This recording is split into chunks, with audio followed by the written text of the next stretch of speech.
PSG were tearing through everyone.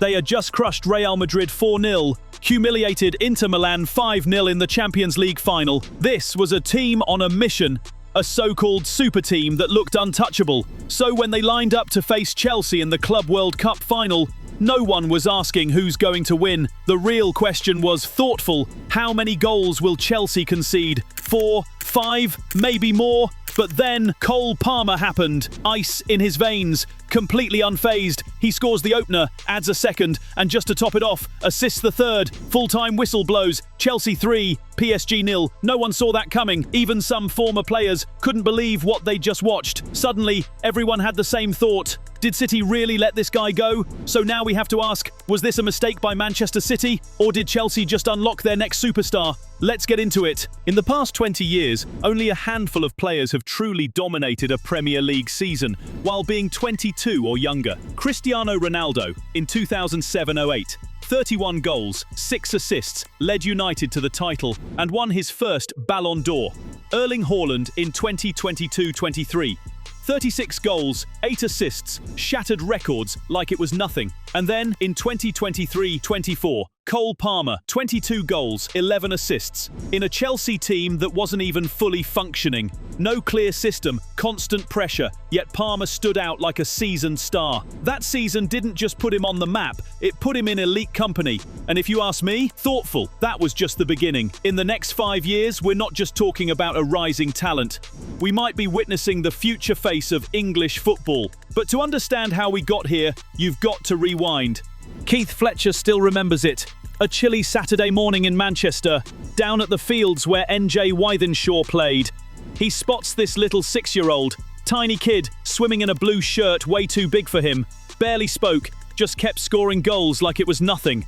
And after every goal, no celebration, just stood there like he expected it. That's the thing with Palmer. Even back then, he played like he knew he was meant for something bigger. And here's a twist. He was a Manchester United fan, but he still chose City, and he loved every minute there.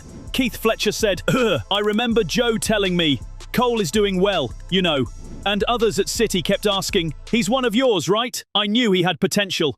But did I think he'd become this guy we're all talking about today? No way. And then, at just 21, Palmer made the boldest call of his life. Leaving Pep Guardiola's Manchester City. That's not a small decision. Most players would wait years just to get one chance under Pep. Palmer walked away, and the result, that 2023-24 season, where he recorded more goal contributions than anyone else in the Premier League. 33 in total.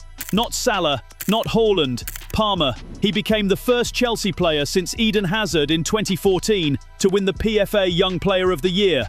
And let's be honest, if it weren't for Phil Foden's own brilliance, Palmer might have walked away with the main award too. And yet, when the Euros came around, what did Gareth Southgate do? Gave him 10 minutes. That's it. A player who lit up the league, reduced to a late-game cameo. Hard not to wonder now, how many people regret overlooking him? And just think about how far he's come since making that decision, leaving Manchester City at 21. Bold move. And now Pep might just be thinking, did we let the wrong one go? One of the best sights in the Premier League right now is watching him square up to a defender.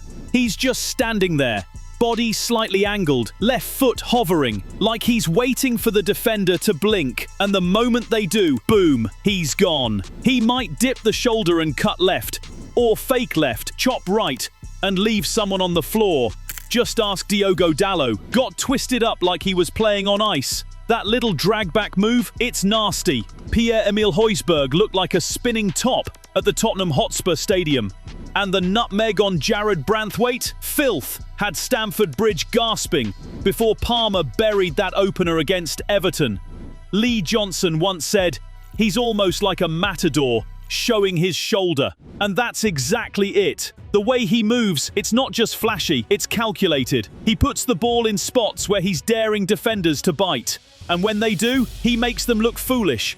Palmer's got the slickest left foot Chelsea's seen since Juan Mata, and he uses it like a scalpel. Every pass, every touch, there's precision behind it. Last season, he averaged over 4 live ball passes per 90 that led to a shot. Top-tier output for anyone with real minutes. He's not just finishing moves, he's creating them too. But it's not just the technique. His composure under pressure is something else. Old Trafford, the Emirates, Anfield. Doesn't matter.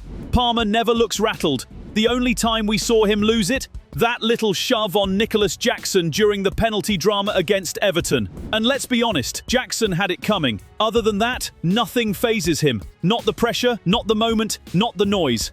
Look at the penalties. Spurs, Arsenal, City, United. He stepped up and buried them like he was born for it. And when Chelsea faced Liverpool in the Carabao Cup final at Wembley, Palmer looked like the most dangerous player on the pitch.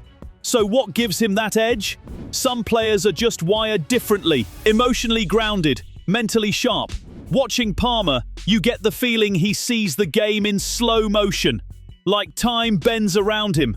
Whether he's playing false 9, number 10 or out wide, Palmer floats into that right half space, picks up the ball and starts conducting. He's unpredictable, creative, free. That's what makes him such a nightmare to defend. Pull up Palmer's shot map from that breakout season and one thing jumps out. A surprising number of his 73 shots came from outside the box. And these weren't wild efforts. These were calculated, technical finishes. Side foot into the far corner versus Everton, smooth as silk. That curler versus Newcastle, just sneaking inside the near post, pure class. And the lob over Jordan Pickford, with his weaker foot, unreal. Alan Shearer nailed it, emphatic. You're picking a spot and backing yourself to hit it. That's one thing. Actually doing it, that's what makes the difference. That's Palmer, split-second vision, right decision, clean execution. But don't box him in as just a long-range specialist. Inside the box, maybe even more dangerous. Shearer again. His movement starts before the ball's even in the box, and he's right. Palmer drifts into space like he knows where the ball is going before it even gets there. He doesn't rely on power, he relies on precision. Most of the time, bottom left. That's his signature. Cool, controlled, clinical, Cole Palmer. And then, of course, the celebration. Arms crossed, hands rubbing his shoulders. That iconic Cole Palmer pose. Looks like he's freezing. But really, he's letting the world know he's ice cold. No nerves, no panic, just confidence. It's already a Premier League trademark. You see that pose, you know who it is. Palmer didn't just give us goals, he gave us a vibe, a statement, a player with swagger, precision, and presence. He is the project. Cole Palmer isn't just talented, he's decisive. The kind of player who doesn't wait for moments, he creates them. Maybe City didn't misjudge him.